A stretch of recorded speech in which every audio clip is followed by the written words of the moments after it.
Hello दोस्तों, कैसे हो आप सब। आशा करता हूँ बहुत ही बढ़िया होंगे और आपकी तैयारी बहुत ही अच्छी चल रही होगी, शानदार चल रही होगी और जबरदस्त तरीके से चल रही होगी।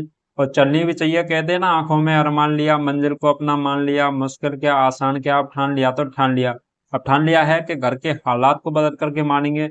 अब ठान लिया है कि अपने माँ बाप को सपनों को पूरा कर करके मानेंगे। अब ठान लिया है कि अपने सपनों को पूरा करने वाले हैं। चलिए दोस्तों, मैं बच्चन पांडे आप सभी का हमारे चैनल राजस्थान स्टडी आई को जीके में स्वागत करता हूं। मेरे प्यारे बच्चों, हम पढ़ रहे थे बीएसटीसी के प्रीवियस ईयर पेपरों के बारे में हम डिस्कस कर रहे थे, जिसके अंतर्गत हम तीन चार क्लासें आपको अपलोड कर चुके थे। जिसके अंतर्गत हम जीके कवर किया था, रीजनिंग कवर की थी और अभी हम हिंदी कवर कर रहे हैं 2009 के प्रीवियस ईयर पेपर के बारे में। ठीक है, तो हम जीके को कवर कर चुके थे। इसके अलावा अपन रीजनिंग कवर कर चुके थे और आज हम हिंदी के अंदर का जो 30 क्वेश्चन पूछे जाते हैं उनके बारे में चर्चा करने वाले हैं कि आपके किस प्रकार से क्वेश्चन बनते हैं और किस तरीके से आपसे क्वेश्चन पूछा जाता है। तो उसका तरीका देखेंगे, उसको देखने वाले हैं कि किस टॉपिक से किस प्रकार से क्वेश्चन बनने हैं। ठीक है, और पेपर आपका किस प्रकार से आने वाला है उसके बारे में आपको क्या है एक अनुमान मिलेगा। एक आपको क्या है उसके बारे में जानने के लिए आपका माइंड सेट हो जाएगा उससे रिलेटेड। ठीक है, तो आपको पेपर को किस प्रकार से सॉल्व करना है ये भी आपको देखने को मिलेगा।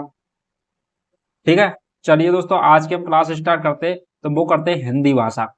तो भाषा के अंतर्गत हिंदी है। हिंदी भाषा के अंतर्गत 30 क्वेश्चन आते हैं, उनको अपन देखने वाले हैं। वो 2009 के अंतर्गत जो पेपर हुआ था उसके अंतर्गत किस प्रकार के क्वेश्चन आए थे। क्योंकि जब भी एग्जाम लगती है तो प्रीवियस ईयर पेपरों के कम से कम 70-80% योगदान प्रीवियस ईयर पेपरों का रहता है। क्योंकि क्वेश्चन रिपीट होते रहते हैं। क्या रहते हैं? रिपीट होते रहते हैं। बार बार क्वेश्चन पूछने का तरीका एक ही होता है। बार बार एक ही क्वेश्चन को इर्द गिर्द घुमा घुमा करके वहीं से पूछता रहता है। ठीक है, तो आपको देखना है कि किस प्रकार से क्वेश्चन बनते हैं। चलिए दोस्तों, आज की हम क्लास स्टार्ट करते हैं। आज का हमारा पहला क्वेश्चन हो जाएगा, फर्स्ट क्वेश्चन हो जाएगा, जो ईश्वर में विश्वास करने वाले को कहा जाता है। ईश्वर में मतलब जो भगवान के अंतर्गत आस्था रखता है, उसमें जो विश्वास रखता है कि भगवान है, अच्छा गलत की जो फर्क रखता है कि अच्छा करना कर्म करने चाहिए, नहीं तो भगवान क्या है हमें सजा देगा। तो वो व्यक्ति होता है, उसे क्या कहते हैं अपन। तब एक तो होता है भक्ति करने वाला, जब अपन जैसे भगवान जी की भक्ति करते हैं, पूजा अर्चना करते हैं, वो तो होता है भक्ति। एक होता है अपन उसमें आस्था रखते हैं, तो वो होता है आस्तिक। और जो भगवान में आस्था ही नहीं रखता, भगवान को मानता ही नहीं है, उसे बोलते हैं नास्तिक। तो हमसे क्या पूछा गया है, जो भगवान में विश्वास करता है, तो विश्वास करता है वो क्या होता है, तो वो हो जाएगा अपन का आस्तिक। क्या रहने वाला है? आस्तिक रहने वाला है। नेक्स्ट बात करें कि प्रत्युपकार शब्द में कौन सा उपसर्ग है। तो प्रत्युपकार शब्द में जो अपन को क्या छांटना है? उपसर्ग। एक होता है प्रत्यय, एक होता है उपसर्ग। आपका क्वेश्चन बनता ही बनता है, यहाँ से कम से कम 2-3 क्वेश्चन आपको देखने को मिलेंगे हर एग्जाम में। तो आपसे उपसर्ग होता है जो आगे जुड़ता है, प्रत्यय होता है जो पीछे जुड़ता है। ठीक है, तो शब्द के आगे जुड़ता है वो क्या होता है? वो होता है उपसर्ग, और शब्द के पीछे जुड़ता है वो होता है प्रत्यय। ठीक है, तो आपसे पूछा गया है प्रत्युपकार, तो प्रति प्लस उपकार, तो क्या रहने वाला? प्रति प्लस उपकार। तो ये हो जाएगा अपन का ऑप्शन नंबर 4 नंबर का, तो प्रति। ठीक है, तो प्रति उपसर्ग जुड़ा हुआ है। नेक्स्ट बात करें, मुख शब्द में सम उपसर्ग लगाने से बनेगा। तो मुख शब्द में सम उपसर्ग अपन जोड़ते हैं तो कौन सा शब्द बनता है? तो वो बन जाएगा सम प्लस मुख सम्मुख। क्या रहने वाला? सम प्लस मुख सम्मुख। ठीक है, तो ये हो जाएगा ऑप्शन नंबर बी। सम्मुख शब्द कैसे लिखते हैं? इस प्रकार से लिखते हैं। ठीक है, नेक्स्ट हो जाएगा लंबोदर में कौन सा समास है। जिसका लंबा है उदर उसे बोलते हैं लंबोदर। ठीक है, वो कौन है? गणेश जी। तो ये किसको संबोधित कर रहा है? लंबोदर, ये गणेश जी को संबोधित कर रहा है। जिसका लंबा है उदर, लंबोदर गणेश जी, ये हो जाएगा बहुवरी समास का उदाहरण। किसका हो जाएगा? बहुवरी समास का उदाहरण। नेक्स्ट बात करें, देवालय में कौन सा समास है? देव प्लस आल्य। ठीक है, देवों का आल्य हो जाएगा। संधि की बात करें तो देव प्लस आल्य हो जाएगी। और अपन समास की बात करें तो देवों का आल्य मतलब देवताओं या भगवानों का रहने का स्थान देवालय कहलाता है। तो यह किस समास का उदाहरण है? तो ये हो जाएगा तत्पुरुष समास का उदाहरण। किसका हो जाएगा? तत्पुरुष समास का उदाहरण हो जाएगा। नेक्स्ट बात करें कि सूरज का पर्यायवाची है। जो सूरज है इसका जो पर्यायवाची है यह कौन सा हो जाएगा? तो सूरज का पर्यायवाची आपने सुना होगा कि अंशुमाली। क्या होता है, सूरज का पर्यायवाची होता है। आदित्य क्या होता है, तो आदित्य भी सूरज का पर्यायवाची होता है। भास्कर, भास्कर भी सूरज का पर्यायवाची है। तो सूरज के पर्यायवाची कौन से, अंशुमाली, भास्कर, आदित्य, ये तीनों क्या हैं, सूरज के पर्यायवाची हैं। इसके लिए आपका ऑप्शन नंबर कौन सा सही हो जाएगा, उपयुक्त तो सभी ऑप्शन नंबर 4 राइट आंसर हो जाएगा। नेक्स्ट बात करें, दास का समानार्थी है। दास का मतलब होता है, उसका समानार्थी मतलब दास होता है एक प्रकार से, जैसे अपन के क्या होता है, जैसे पैसे वाले लोग होते हैं, सेठ लोग होते हैं, तो उनके काम करने वाले व्यक्ति रहते हैं, ठीक है। और उस काम करने वाले व्यक्ति मतलब उसे बोलते हैं सेवक होते हैं, उनकी सेवा करने वाले, उनके हर काम को करने वाले व्यक्ति क्या होते हैं, दास। क्या होते हैं, दास। और दास को क्या बोल सकते हैं अपन, सेवक बोल सकते हैं। दास को क्या बोलते हैं, और सेवक बोलते हैं, ठीक है। तो किन्नर तो होगा नहीं है, किन्नर, किन्नर किसको बोलते हैं, वो बोलता है फीमेल होता है, एक मेल होता है, एक स्त्री होता है, एक पुरुष होता है। जो बीच की प्रजाति होते हैं उसे बोलते हैं किन्नर। नायक होता है जो फिल्म में एक्टिंग का कार्य करता है, नायक कहलाता है, हीरो बोलते हैं जिसको इंग्लिश में। और दास क्या होता है, सेवक, सेवा का कार्य करता है। एक होता है नैसर्गिक का विलोम शब्द है। नेक्स्ट क्वेश्चन क्या है, नैसर्गिक का विलोम शब्द है। तो नैसर्गिक का मतलब होता है, एक तो होता है प्राकृतिक, नेचुरल होता है एक चीज, तो एक होती है जो अपन क्या है जनरेट करते हैं, अपन उत्पन्न करते हैं खुद अपने क्रियाओं के द्वारा। तो नैसर्गिक, ठीक है, जो प्राकृतिक ना होकर के क्या है कृत्रिम रूप से, तो उसे बोलते हैं अपन कृत्रिम। तो कृत्रिम का क्या होता है, विलोम। तो नैसर्गिक का विलोम क्या हो जाएगा, कृत्रिम, ठीक है। एक तो होती है अपने आप ही उत्पन्न होती है, वो होती है प्राकृतिक। एक होती है जिसे नैसर्गिक बोलते हैं, मतलब अपने आप ही प्रकृति द्वारा दत्त होती है। एक होती है कृत्रिम, जिसे मानव खुद बनाता है, ठीक है, तो वो होती है कृत्रिम। तो नैसर्गिक का विलोम शब्द हो जाएगा कृत्रिम। नेक्स्ट हो जाएगा ऊंची दुकान फीके पकवान। मुहावरे का अर्थ है, तो ऊंची दुकान फीके पकवान मुहावरे का जो अर्थ हो जाएगा वो क्या रहने वाला है, ठीक है। तो वो रहने वाला अपन का, पहली बात तो अपन बात करें ऑप्शन नंबर ए की, तो पकवान फीका होना, ठीक है। दूसरा ऑप्शन है बिना लाभ के काम करना, ये दोनों तो हो ही नहीं सकते। नेक्स्ट बात करें आडंबर अधिक और वास्तविकता कम, मतलब जो दिखावे का कार्य करते हैं उसे बोलते हैं दुकान तो ऊंची, नाम तो उसका ऊंचा है, और काम उसके मतलब क्या है, घटिया है। मतलब नाम ऊंचा और काम घटिया, इस प्रकार से। आडंबर मतलब दिखाते तो ऐसा कुछ अच्छा करके आडंबर दिखावा करना, और वास्तविकता में कुछ नहीं है, ठीक है। तो ये हो जाएगा ऑप्शन नंबर 3, क्या रहने वाला है, आडंबर अधिक, वास्तविकता में कम। नेक्स्ट क्वेश्चन हो जाएगा बहती गंगा में हाथ धोने का सही अर्थ होता है। तो बहती गंगा में हाथ धोने का जो सही अर्थ होता है वो होता है समय का लाभ उठाना, या फिर नहाना, समुद्र में तैरना, पूजा करना। नहीं, option number A right answer हो जाएगा, समय का लाभ उठाना, ठीक है। बहती गंगा में हाथ धोना मतलब उसी समय पर लाभ उठा करके और क्या करना, एक एक प्रकार से अपना अपने फेवर में करना उस समय को, ठीक है। तो समय का लाभ उठाना क्या होता है, बहती गंगा में हाथ धोना। एक पंथ दो काज वाला अर्थ होता है, ठीक है। आधुनिक का विलोम शब्द होता है। आधुनिक होता है, एक होता है जो नवीन है आज, आधुनिक मतलब जो प्रेजेंट टाइम में जो चल रहा है, जैसे टेक्नोलॉजी आ गई है तो आधुनिक में आ गई है। पुराने समय में बैलगाड़ियों से जाते थे, आजकल आधुनिक टाइम में किससे जाते हैं, गाड़ियों से जाते हैं। तो बैलगाड़ी प्राचीन टाइम में थी, और अभी प्रेजेंट टाइम में जो मोटरसाइकिल या फिर किसी वाहन से जाते हैं वो आधुनिक जमाने में है, ठीक है। तो इसका जो विलोम शब्द हो जाएगा वो हो जाएगा प्राचीन। क्या रहने वाला है, प्राचीन रहने वाला है। तो ऑप्शन नंबर क्या रहने वाला है, ए, वो हो जाएगा प्राचीन। नेक्स्ट बात करें, नेक्स्ट हो जाएगा भोला का विलोम शब्द है। एक तो होता है भोला व्यक्ति, शरीफ आदमी, ठीक है। तो भोला मतलब शरीफ आदमी होता है जिससे जितना बोला जाए उतना ही कार्य करता है, भोला। इसका जो विपरीत अर्थ होता है इसका, तो वो क्या होता है, तेजस्वी। तेजस्वी का मतलब होता है बुद्ध, तेजस्वी का मतलब होता है जैसे कोई कार्य करने में क्या अच्छा गुणवत्ता वाली, दिमाग तेज चलता, क्रिएटिव माइंड वाला, ठीक है। एक होता है चंचल, एक होता है बुद्धिमान और चालाक। तो भोले का अर्थ होता है, भोला बिल्कुल सीधा होता है, माइनस में चला जाता है, तो एक ज्यादा ही पॉजिटिव में आ जाता है कौन, चालाक व्यक्ति। क्या है, चालाक व्यक्ति। तो ऑप्शन नंबर ए हो जाएगा राइट आंसर, चालाक, ठीक है। तो भोला का विलोम शब्द चालाक हो जाएगा। गंगा का पर्यायवाची है, तो गंगा का पर्यायवाची है, यह कौन सा रहने वाला है, तो गंगा का पर्यायवाची भैरवी, अंबिका, ये तो रहने वाला नहीं है। हम बोलते हैं ना आपसे कि प्रीवियस ईयर क्वेश्चन में इस प्रकार के पेपर क्या है, बार बार रिपीट होते हैं क्वेश्चन।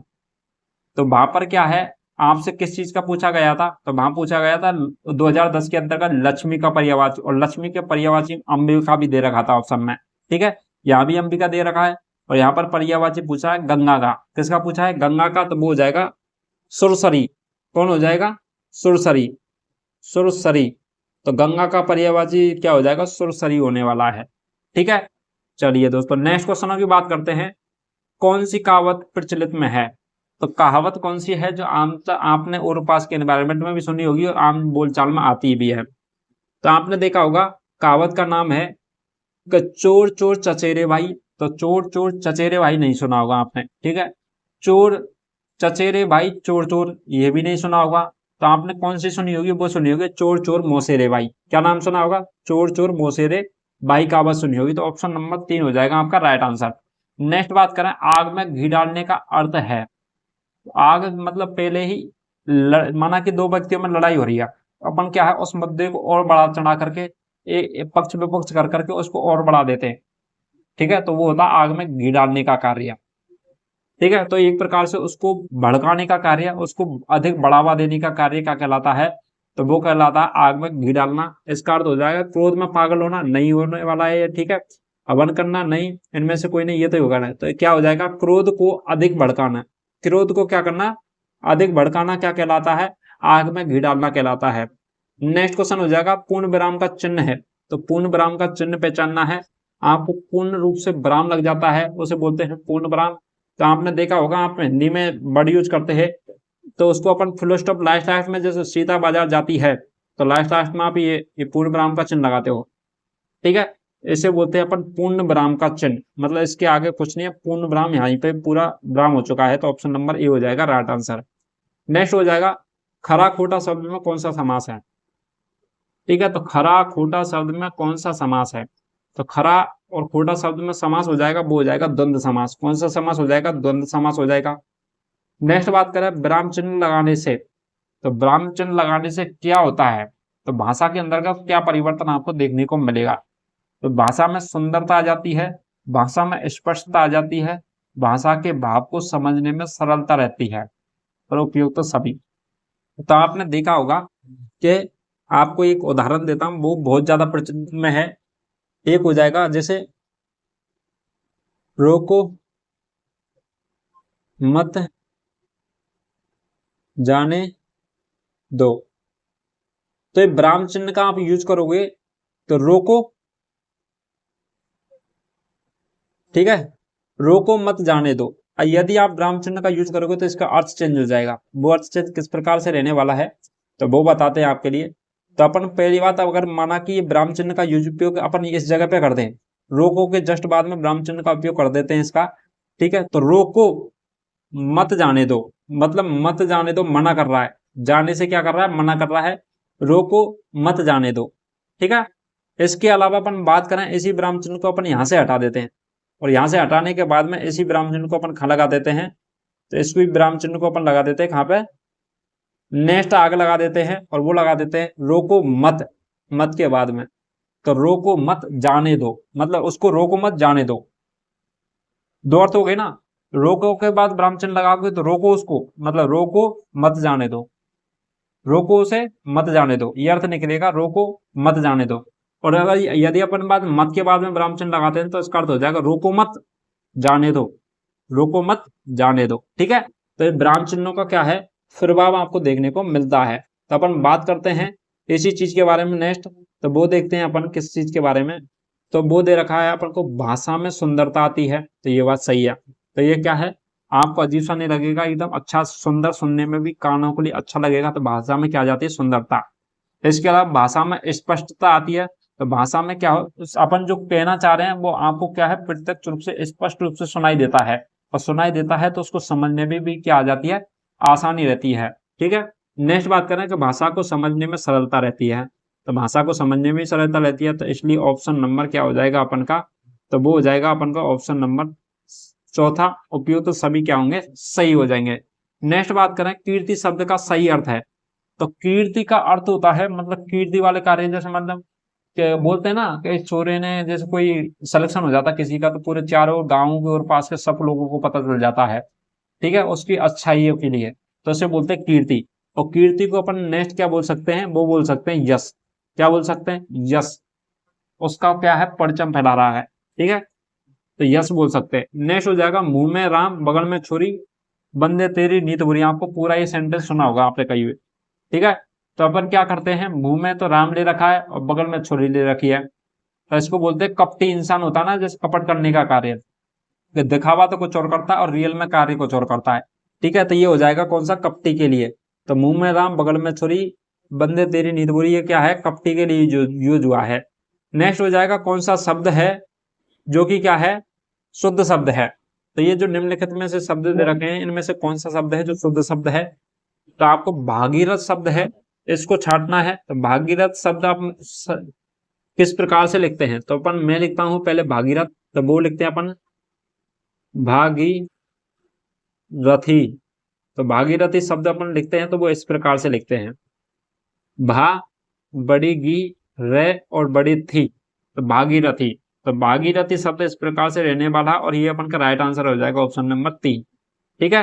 नेक्स्ट बात करें, फाग का अर्थ व्यक्त करने के लिए कौन सा शब्द शुद्ध है। फाग, फाग मानो होती है होली। तो फागुन के महीने में आने वाला जो त्योहार है वो रहने वाली है होली, और फागुन के महीने में जो होली आती है, तो इसका जो कौन सा शब्द शुद्ध हो जाएगा, तब वो हो जाएगा अपन का कौन सा, होली, ठीक है।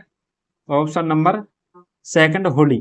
नेक्स्ट बात हो जाएगा, सरल का विलोम हो जाएगा, सरल हो जाएगा, उसका हो जाएगा अपन कठिन। तो सरल कार्य कठिन कार्य है, ठीक है। कोमल कार्य कठोर कार्य है, सीधा उल्टा। तो इनके विपरीत शब्द क्या हो जाएंगे, कठिन हो जाएगा। सरल का क्या हो जाएगा विपरीत, तो कठिन हो जाएगा। कठोर का हो जाएगा कोमल, और सीधा का हो जाएगा उल्टा, ठीक है। नेक्स्ट बात करें, अव्ययी भाव समास का सही उदाहरण है। तो अव्ययी भाव समास का सही उदाहरण की बात करें तो वो देखेंगे धीरे धीरे, क्या है, धीरे धीरे राइट आंसर हो जाएगा अपन का। अव्ययी भाव का समास का उदाहरण क्या हो जाएगा, धीरे धीरे। ये मैं पेपरों को आपको रिवीजन करवा रहा हूँ, मैं ये समझ के चल रहा हूँ कि आपने थोड़ा बहुत कुछ ना कुछ पढ़ रखा है, उसके बाद में आपको उनको समझाना, मतलब इतना डिटेल में नहीं समझा रहा हूँ, क्योंकि क्या है, आपको बस बता रहा हूँ कि इस प्रकार से क्वेश्चन आते हैं, और 80-90% इनमें से हुआ आपको देखने को भी मिलने वाले हैं पेपर के अंदर का, ठीक है। तो इसलिए आपको पढ़ना भी जरूरी है, और मैं ये सोच के चल रहा हूँ कि आपने कुछ पढ़ रखा है इनके बारे में, ताकि आपको समझ सकें, ठीक है। नेक्स्ट क्वेश्चन हो जाएगा कि जिसके समान संसार में कोई दूसरा ना हो, एक शब्द में उसका आंसर देना, उसे क्या कहते हैं। तो जिसके समान दूसरा ना हो उसे क्या कहते हैं, तो अपन बात करें पहले ऑप्शन की, नास्तिक। तो नास्तिक उसे बोलते हैं जो भगवान में आस्था नहीं रखता है। असमान मतलब जिसके समान कोई ना हो, असमान, ठीक है। तो अपन बात करें अद्वितीय, अद्वितीय का मतलब होता है जिसके समान कोई दूसरा ना हो, क्या नहीं हो जाएगा, अद्वितीय। जिसके समान दूसरा ना हो वो हो जाएगा अद्वितीय, तो ऑप्शन नंबर 3 हो जाएगा। असुर का समानार्थी है, तो असुर का समानार्थी की बात करें तो वो कौन सा हो जाएगा। असुर होते हैं, वो होते हैं अपन के असुर, एक होता है देवता, तो असुर का विलोम शब्द देवता हो जाएगा। बल्कि अपन की बात करें असुर, असुर का मतलब हो जाएगा राक्षस, समानार्थी क्या हो जाएगा, असुर का, तो वो हो जाएगा राक्षस। तो ऑप्शन नंबर 3 हो जाएगा राइट आंसर। नेक्स्ट बात करें, महेंद्र का संधि विच्छेद हो जाएगा, महेंद्र प्लस इंद्र। महेंद्र का क्या हो जाएगा, तो वो रहने वाला महा प्लस इंद्र, महेंद्र। यहां पर क्या है आप देखोगे, महा प्लस इंद्र, ऑप्शन नंबर जो सी है ये राइट आंसर हो जाएगा। तो यहां देखोगे, यहां हो जाएगा आ के बाद में ई आ जाए, आ के बाद में ई आ जाए, तो ये किस में चेंज हो जाएगा, ए में। किस में हो जाएगा, ए में चेंज हो जाएगा। ए या आ के बाद में क्या आ जाए, ई, तो ए में हो जाएगा। ए या आ के बाद में क्या आ जाए, बड़ी ई आ जाए, तो बड़ी ई आ जाए तो ये किस में चेंज हो जाएगा, तो ये हो जाएगा आई में, ठीक है। और यदि ए या आ के बाद में ऊ आ जाए, ऊ आ जाए तो किस में हो जाएगा, ओ में चेंज, ठीक है। और यदि बड़ा ऊ आ जाए तो ये किस में हो जाएगा, तो ये हो जाएगा ओ में चेंज।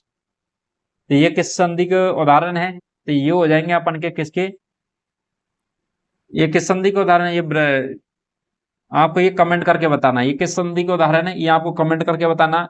अपन बात करें महेंद्र की, तो महेंद्र की हो जाएगा महा प्लस इंद्र, ठीक है। तो आपको इस संधि का नाम कमेंट करके आपको बताना है, मैं कमेंट चेक करूंगा आपका, ठीक है। यद्यपि का संधि विच्छेद है, तो यद्यपि का संधि विच्छेद क्या हो जाएगा, यदि प्लस अपि, क्या हो जाएगा, यदि प्लस अपि हो जाएगा यद्यपि। तो यदि प्लस अपि है, ऑप्शन नंबर कौन सा हो जाएगा अपन का राइट आंसर, तो वो हो जाएगा ऑप्शन नंबर ए। तो यद्यपि में कौन सा हो जाएगा, तो यदि प्लस अपि हो जाएगा अपन का यद्यपि में संधि विच्छेद, ऑप्शन नंबर ए हो जाएगा राइट आंसर। नेक्स्ट बात करें, वैज्ञानिक शब्द किस प्रत्यय में बना है। तो वैज्ञानिक शब्द है वो किस प्रत्यय से बना है, तो विज्ञान, विज्ञान प्लस एक, विज्ञान प्लस एक, ठीक है। तो आप शब्द का पूरा क्या है आप देखोगे, इसको तोड़ के बताता हूँ। विज्ञान, बचपन से पढ़ते आ रहे विज्ञान इसे लिखते हैं, और प्लस में एक, ठीक है। तो एक प्रत्यय रह जाएगा इसके अंतर्गत। ऑप्शन नंबर 3 हो जाएगा अपन का राइट आंसर, विज्ञान प्लस एक, ठीक है। नेक्स्ट बात करें, पढ़ाई शब्द में प्रत्यय है पढ़ाई, पढ़ प्लस आई, क्या हो जाएगा, पढ़ प्लस आई, पढ़ाई, ठीक है। तो इसमें अपन बात करें प्रत्यय की, तो प्रत्यय जुड़ते हैं पीछे की साइड में और उपसर्ग जुड़ते हैं आगे की साइड में। तो ऑप्शन नंबर फर्स्ट हो जाएगा राइट आंसर, ठीक है। तो इसमें कुछ सभी टॉपिकों में क्वेश्चन पूछे जाते हैं, प्रत्यय हो गया, संधि हो गया, उपसर्ग हो गया, इसके अलावा विलोम शब्द हो गया, एक अर्थ समानार्थी शब्द हो गए, पर्यायवाची हो गए। इनमें से क्वेश्चन आते ही आते हैं आपको, तो इनको रटना है, ठीक है, एक प्रकार से।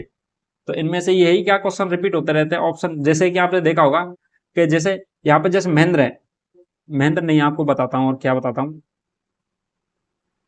जैसे अपन देखोगे कि जिस संसार में दूसरा उसके समान कोई दूसरा ना हो तो वो अद्वितीय होता है, ठीक है। इसके अलावा अब नेक्स्ट बार क्वेश्चन पूछ लेगा कि समान का विलोम शब्द क्या होता है, ऑप्शन दे रखा असमान, ठीक है। इसी प्रकार से यहीं से क्वेश्चन बना के पूछ लेगा। आस्तिक और नास्तिक वाला आपने ऊपर क्वेश्चन देखा था एक, जिसके अंतर्गत वो पूछ रहा था जिसमें आस्था हो वो आस्तिक कहलाता है, और जिसमें आस्था भगवान के प्रति ना हो नास्तिक कहलाता है।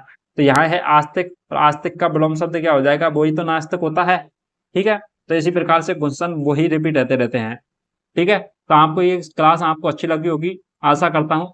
तो आपको अच्छी क्लास लगी हो तो आप वीडियो को लाइक कीजिए और कमेंट जरूर करिए कि आपको किस टॉपिक को और आपको डिटेल से पढ़ना है। इसके अलावा मैं सभी पेपरों को एक 1 बाय 1 डिस्कस करने वाला हूँ। तो आपको जिन बच्चों ने पिछली वीडियो नहीं देखी, पिछली वीडियो देखिए। वीडियो अच्छा लगा तो लाइक कीजिए, ज़्यादा से ज़्यादा शेयर कीजिए, ताकि आप जैसे भाइयों की मदद हो सके, बेहतरीन कंटेंट का लाभ ले सकें और अपनी तैयारी को मजबूत कर सकें। चलिए दोस्तों, आज के लिए इतना ही। Thank you so much.